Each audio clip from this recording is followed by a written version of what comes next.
Hey friends, I was looking again through the Waukesha reports and Into the Weeds Google Drive from the latest FOIA that they did, and I found an arrest narrative where one of the officers involved had written a detailed report about everything that went on during the arrest. And there's a lot of stuff in there that we already knew, but some of the things in there surprised me. I don't think I realized just how long Gypsy and Nick were in his room while the police were there and just what all was deployed to get them to come out. So I thought we would just read it and go over the information. Okay, the report date is June 15th, 2015. That's the date that they were arrested. 5 days after the date that we have of Dee Dee's murder. And here's what it says, friends. Occasionally, I'll break in to give commentary, and I'll note when I do that we're not directly reading from the report anymore. This is just me going off.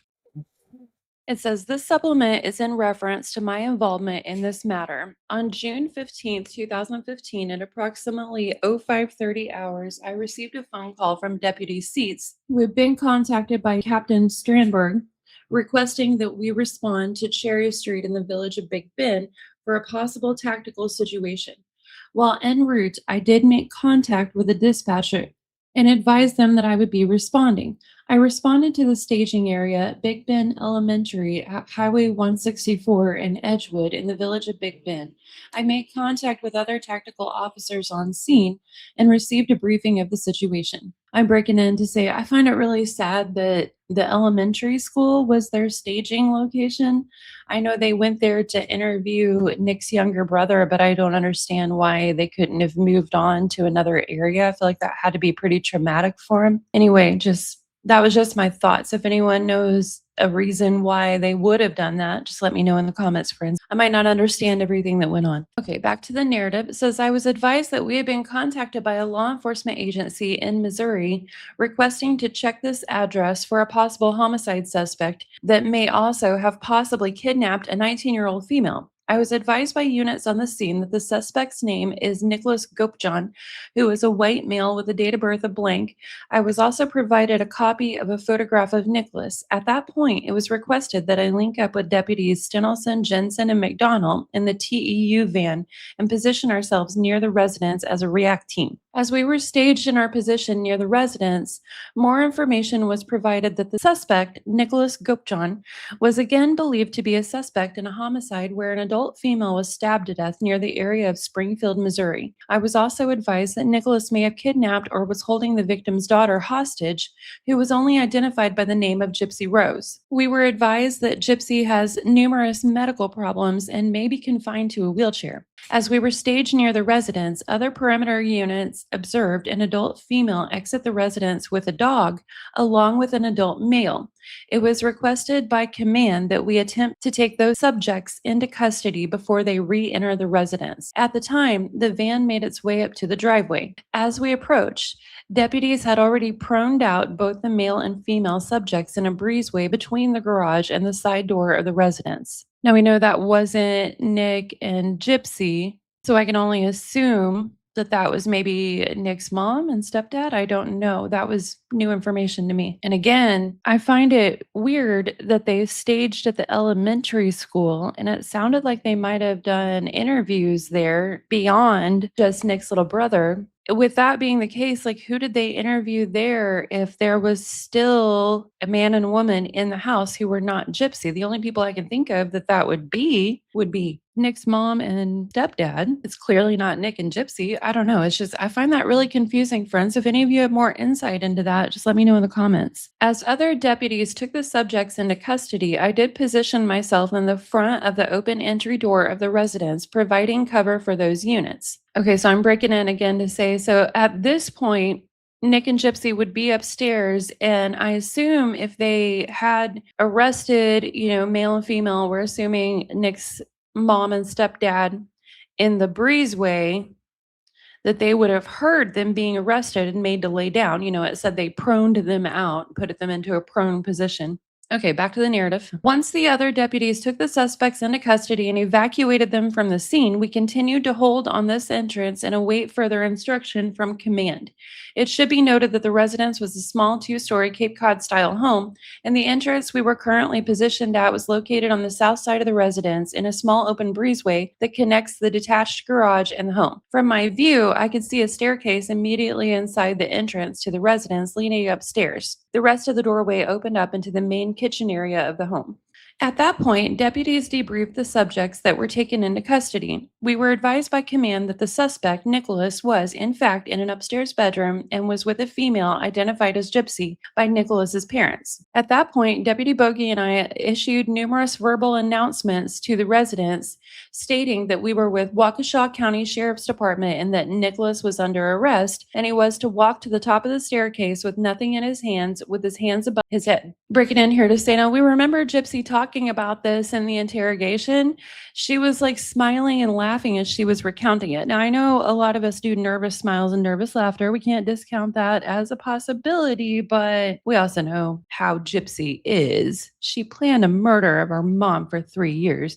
We all think she's a bit of a psychopath, sociopath, whatever. One of the paths, probably all the paths. And she was sitting there smiling, giggling, being like, oh yeah, they were like, Waukesha County Police, come out with your hands up. You're under arrest. And she said, well, he's under arrest. I don't know why I'm here. I really think, friends, even as they were getting arrested, she was getting excited. She knew that she had found Nick's devices. In my opinion, that's just my theory. She got it at Nick's devices and she knew he'd been trying to get with his exes, and that he really wasn't his first choice. She was just the one willing to do the kind of things he wanted to do, play along those games. And I think she decided to blow it all up, get him arrested, truly believing that she would be taken in as a victim. She would get her revenge on Nick. She would probably get to go back to her pink house with it all nice and cleaned up with the body out of there. The body that she preserved, having the body of her mother that she orchestrated the murder of and then tried to preserve for some time in order to not, mess up her house that she was going to come back to by turning the temperature down to 40. I don't think she realized that turning a temperature down that low doesn't mean that the air conditioning system can actually keep up with it in a place like the Ozarks where the summers get real hot. The more likely scenario is the system would freeze up trying to keep up with it. Yeah, I think as this was happening, she was just trying to keep Nick calm and so that he would stick to the story and then she could be the victim. What do y'all think, friends? Just my theory. Anyway, back to the narrative. It says, a short time later, command did request that we covertly clear the main level of the lower level of the residence. After clearing those levels, we returned to the main opening and focused our attention on the stairway leading to the upstairs bedroom. Deputy Bogey and I continued to issue verbal announcements to Nicholas. Now, I think this is a typo here, just like the officer wrote this up was saying Nicholas Gope John. He says they deployed a Remball, and what he's describing sounds like a drone. I think he meant a gimbal of some sort. Okay, back to the report. It says a short time later, command did authorize the deployment of a Remball into the upper level of the residence to gain a better view of the upstairs level. Deputy M. Thompson did employ a Remball into the upstairs level of the home. Deputy McDonald, who was running the video screen, advised that the main area of the upstairs level contained children's toys and that there was one closed door on the north side of the home, believed to be where Nicholas and Gypsy were located. Deputy Bogey and I continued to hold on the staircase. It was later authorized by command and a flashbang was deployed, utilizing a bang pole on the exterior of the residence in an attempt to gain some sort of response from Nicholas or Gypsy. I didn't know that there was a flashbang deployed. That was completely new information to me, and I found it interesting that we know how Gypsy's demeanor was. She didn't appear very upset or anything by this at all because she believed she was going to be, quote unquote, rescued as the victim here. So yeah, knowing that she was upstairs with flashbangs being deployed and how she came down and her demeanor in the interrogation just gives a whole new level to the calmness that she had. It makes it creepier and eerier. What do y'all think, friends? Am I right or am I reaching there? And then back to the narrative, it says approximately 20 minutes after the flashbang was deployed, I advised units that I had heard movement coming from upstairs, and I began issuing verbal commands to both Gypsy and Nicholas to show themselves at the top of the stairway with nothing in their hands and their hands above their heads. So again, another thing that I found interesting there that I didn't know was how long that this took, how long it went on. They said approximately 20 minutes after the flashbang was deployed. I forgot to say, this is me breaking in here, friends. I'm sure y'all knew that. 20 minutes after the flashbang was deployed is how long it took before any movement even started being heard. Now, if we believe them, we've heard from Nick and Gypsy that they were hiding in a closet while most of this was going on, and they could hear the orders. Obviously, they could hear the flashbang. Now, unfortunately, I cannot remember the source or find the source of this, but I have heard rumors that they were naked upstairs whenever the police showed up. If that was the case, I really have to wonder what the hell kind of mental reasoning caused Gypsy to put a bloody shirt back on. I think it was because she really thought something about that bloody shirt convicted Nick. From what I understand in the recent DNA evidence that was put out, although there was one other bit of unknown DNA evidence they couldn't link directly to Dee Dee, Gypsy, or Nick, which honestly, friends, that could have been anybody in or out of the house. Plus, it doesn't seem like the crime scene was super secure, so there could have been DNA contamination. But if I remember right from what I understand, the blood on Gypsy's shirt was determined to be Nick's. Am I correct, friends? Why did she choose to put a shirt on that had literal blood evidence from the crime scene on it to go downstairs? I think it was intentional, and I think that she thought that was going to be part of her nailing it all on Nick, walking away, going home to her pink house, calling up Dan, making her videos with no boundaries and no worries. What do y'all think, friends? Again, am I right or am I reaching? It's okay if you think I'm reaching. Okay, back to the narrative. It says, after issuing several commands, I did hear a very soft, high-pitched voice stating, I'm okay, I'm okay.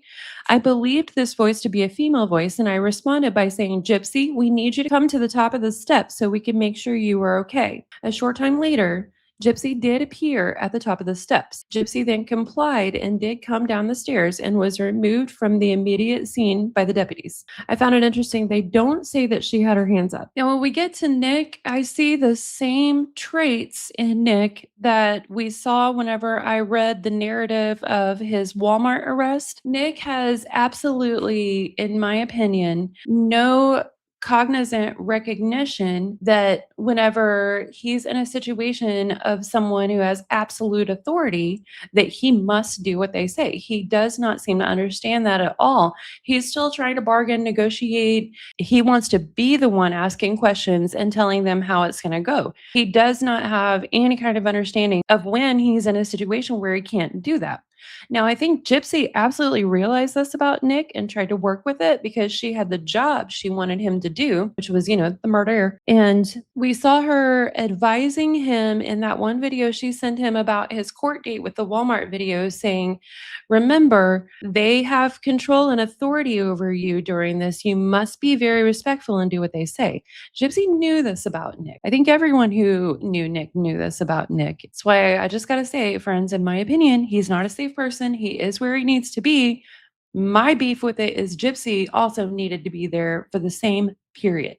Anyway, back to the narrative. It says a short time later, Nicholas did appear at the top of the steps. Nicholas was wearing a t-shirt and athletic shorts and had both of his hands above his head. See, I'm breaking in here again to say they noted that his hands were above his head. That's why I don't think Gypsy did, or they would likely have noted that. She really didn't think she needed to, in my opinion. She thought, oh, I'm just being rescued.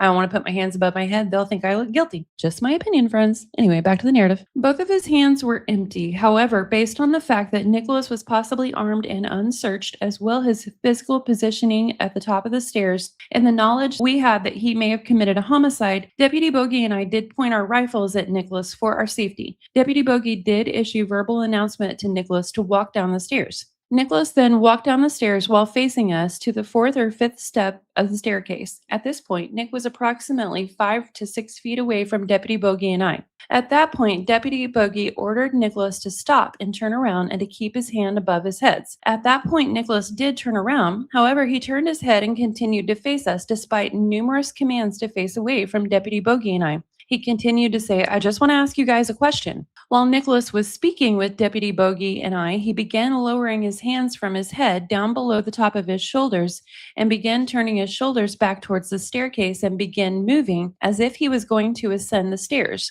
At that point, I reached out with my left hand and grabbed the waistband of Nicholas's shorts. Nicholas continued to pull away up the stairs. At this point, Deputy Bogey and I both blanketed an arm of Nicholas's and decentralized Nicholas in a controlled manner to the bottom of the stairs, where other deputies were able to place Nicholas in handcuffs, search him, and remove him from the scene.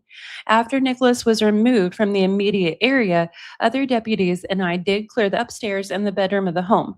No other occupants were located. At that point, per command, I responded back to the staging area and later to the southeast substation where we were cleared. This concludes my involvement in the matter. Now, after the previous officer's narrative, there's another officer, the one who guarded Gypsy outside of the interrogation room, starts his narrative. And there's something here that I didn't realize. Everyone else might have known why the interrogation video started like it did, with Gypsy already having a blanket and everything. But right here it says, at approximately 15 hours, I was advised by dispatch that Lieutenant Goldman wished to see me in his office. After loading up my squad, I met with Lieutenant Goldman, who advised me that Detective Bureau had requested my assistance. Lieutenant Goldman advised me that I would be sitting with Gypsy Blanchard. It's funny, they spelled all the names wrong, who is currently a subject in a homicide case in Missouri. At approximately 15:30 hours, I relieved Deputy Dorn outside of interview room 3. From 15:30 hours to 16:41 hours, Gypsy was sleeping. At 16:41 hours, Lieutenant Esser did speak with Gypsy, asking her if she needed anything. Gypsy stated she was not hungry but did request a blanket. At this time, it was noticed by Lieutenant Esser that recording devices were not turned on, and I advised him that they were off upon my arrival. I then turned the recording of interview room 3 on. So that is frustrating, friends, because there's no telling, knowing all the crazy stuff that she said when she was not being interrogated randomly to the officers who were guarding her. There's no telling what she said in that initial time with the first officer before she went to sleep that wasn't recorded. No, friends? And also, this is strange, but I've heard unverified rumors that this particular officer was called to guard Gypsy because they felt he was the handsomest and she might talk to him. She might be attracted to him and talk to him. I don't know if that's confirmed. It's just a rumor I've heard and I've never seen evidence for it. But I did think it was interesting that it says, he was doing his thing and was called into an office randomly and then told he was going to be guarding Gypsy when someone else is already doing it. There might be other reasons for it, but I just thought that seemed like it could possibly confirm the rumor. We don't know. I just want to be clear on that. If anyone knows of actual evidence of that, please let me know because I'd love to be for sure. Now, I come up on another part here that I don't quite remember ever hearing Gypsy say. It says at 16:55 hours, blanket was provided by correctional officer. Gypsy continued sleeping until 19:53 hours. At 19:53 hours, Gypsy woke up, stated she was hungry, and that she wished to use the restroom. At this time, I did request a female deputy respond to escort Gypsy to the restroom. And then he says, while we were waiting for Deputy Rarick to respond, Gypsy did become conversational. At one point, she asked about the man she came here with and inquired about how he was doing. I replied that I was not sure and informed her that I was unfamiliar with the case. At that time, Gypsy informed me that a couple of days ago, her mom had kicked her out of her house in Springfield, Missouri, and that her boyfriend had come to pick her up. Gypsy stated her mom kicked her out because it was time to grow up.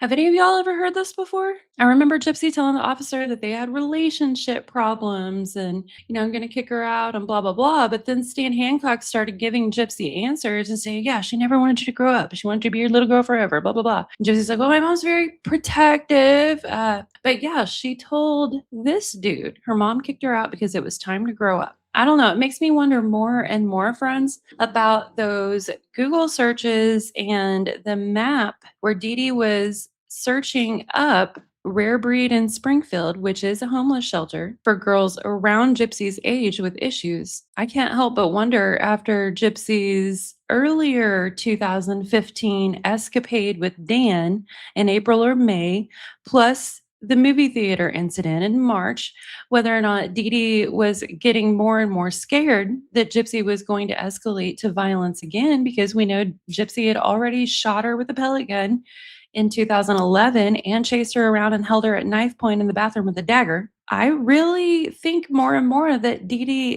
did get scared that Gypsy was going to escalate to violence again and was looking to put her out of home. That's just my opinion again, friends. Don't know. Now, another thing that, we all being those of us who have been covering or following the murder of Dee Dee Blanchard case for quite some time, something we've all recognized is that Gypsy is a huge projector. Almost everything she says she doesn't do is always something that she has done.